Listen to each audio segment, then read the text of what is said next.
Hello guys, welcome back to my channel study gracefully with Abha. आज हम पढ़ेंगे किशोरावस्था में होने वाले विकास के बारे में, शारीरिक मानसिक जो भी उसके परिवर्तन होते हैं तो उन सब के बारे में। तो जो लोग चैनल पे नए हैं तो वो आगे बढ़ने से पहले चैनल को सब्सक्राइब कर लें।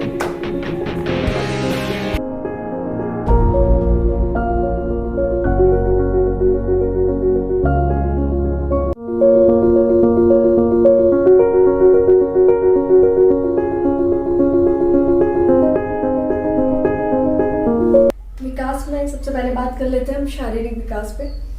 तो शारीरिक विकास हम क्योंकि ये चैप्टर खत्म कर रहे हैं तो अब हम इसमें तीनों अवस्थाओं का पढ़ लेते हैं, एक बार तीनों पे नजर डाल लेते हैं। तो चलिए चलते हैं सबसे पहले शैशवावस्था पे। तो शैशवावस्था में सबसे पहले शारीरिक विकास में हड्डियां, तो हड्डियां शैशवावस्था में 270 होती हैं, बाल्यावस्था में वो बढ़ के 350 हो जाती हैं और किशोरावस्था में फिर 206 हो जाती हैं। तो ये हो गई हड्डियां हमारी, पहले कितनी होती है 270, बाल्यावस्था में बढ़ती हैं 350 हो जाती हैं और फिर अंत में किशोरावस्था में 206 रह जाती हैं।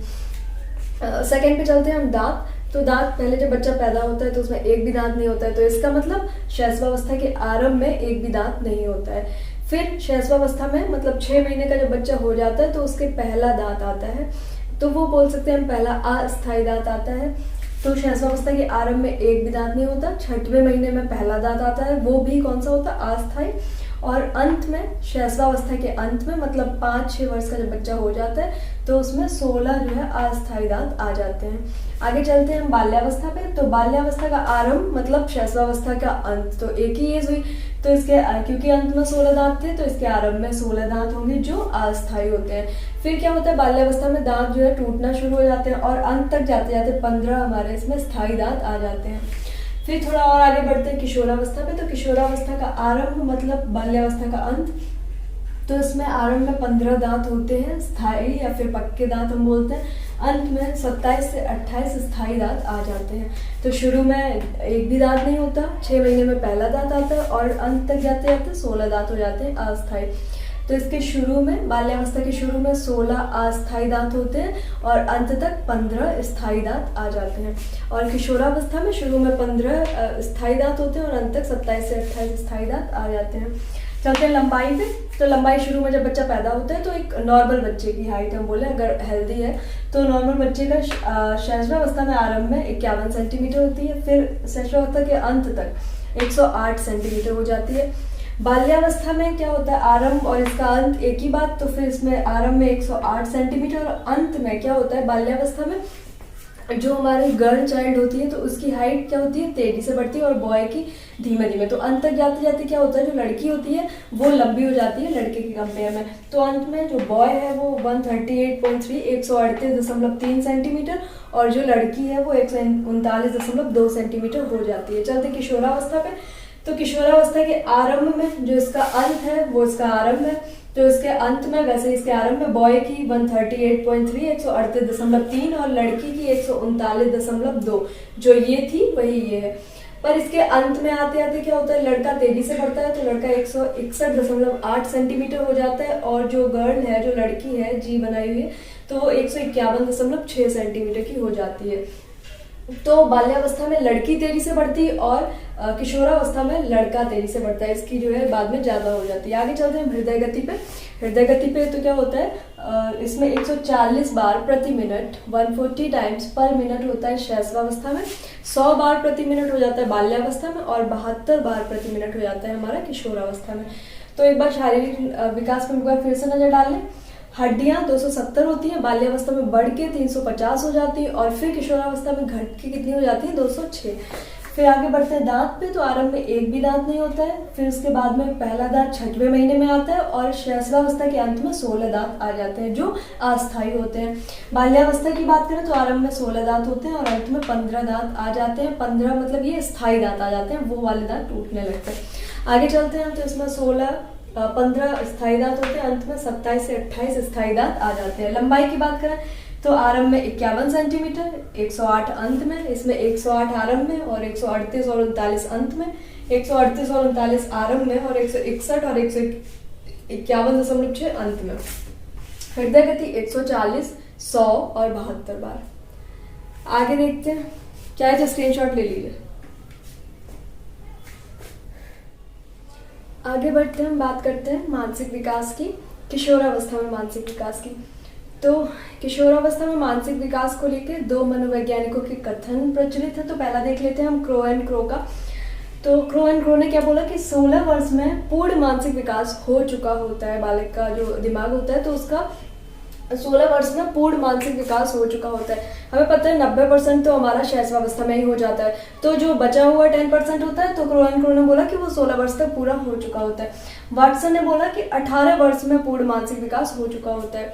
तो ये दोनों हो गए। क्रो एंड क्रो ने बोला कि 16 वर्ष में बचा हुआ जो होता है 10% तो वो पूरा हो जाता है, और वाटसन ने बोला कि 18 वर्ष में वो पूरा हो जाता है, मतलब पूरा जो है 18 वर्ष में पूर्ण मानसिक विकास हो चुका होता है। तो हम मानसिक विकास की बात कर ले तो सबसे पहले तो ये कि जो बच्चा जब बड़ा होने लगता है तो उसका मतलब किशोरावस्था के अंत तक आते आते उसका जो मस्तिष्क होता है उसका भार कितना होता है, तो आप वो भी लिख लीजिए, इंपॉर्टेंट है। तो वो होता है 1 kg 1 किलो 400 ग्राम हो जाता है किशोरावस्था के अंत तक आते आते। जो बच्चे का दिमाग होता है या जो दिमाग का जो वजन होता है, जो भार होता है, तो वो कितना हो जाता है 1 kg 400 ग्राम, मतलब 1 किलो 400 ग्राम हो जाता है।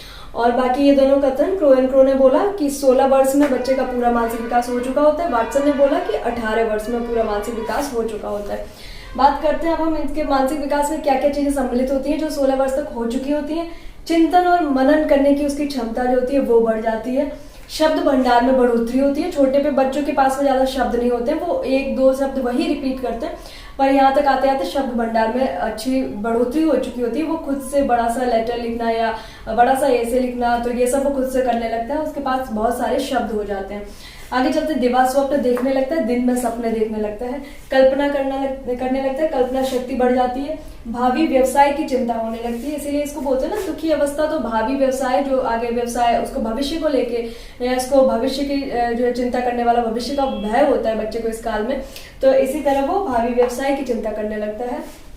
स्मरण क्या होता है? स्मरण शक्ति बढ़ जाती है। अभिरुचि में परिवर्तन देखने को मिलता है। शुरू में क्या होता है उसकी अभिरुचि स्थायी होती है, पर इस अवस्था के अंत तक आते आते उसकी अभिरुचि में परिवर्तन देखने को मिलता है। तो ये हमारा मानसिक विकास भी यहाँ पे खत्म होता है। एक बार इसको फिर से नजर डाल लेते हैं। पहली बात तो मानसिक विकास की अगर हम बात करें तो सबसे पहले मस्तिष्क का भार कितना होता है बच्चे का किशोरावस्था के अंत तक आते आते, तो वो 1 किलो 400 ग्राम हो जाता है किशोरावस्था के अंत तक आते आते। फिर इन दोनों लोगों का कथन, क्रो एंड क्रो ने बोला कि बच्चा जो 16 वर्ष में उसका पूर्णतः मानसिक विकास हो चुका होता है। वाटसन ने बोला कि 18 वर्ष के अंत तक उसका पूर्णतः मानसिक विकास हो चुका होता है। मानसिक विकास में क्या क्या सम्मिलित है जो 16 या 18 वर्ष तक पूरा हो चुका होता है? तो वो हमारा चिंतन मनन, शब्द भंडार में बढ़ोतरी, दिवा स्वप्न, कल्पना शक्ति और भावी व्यवसाय की चिंता और स्मरण शक्ति और अभिरुचि में परिवर्तन, तो ये सब होने लगता है।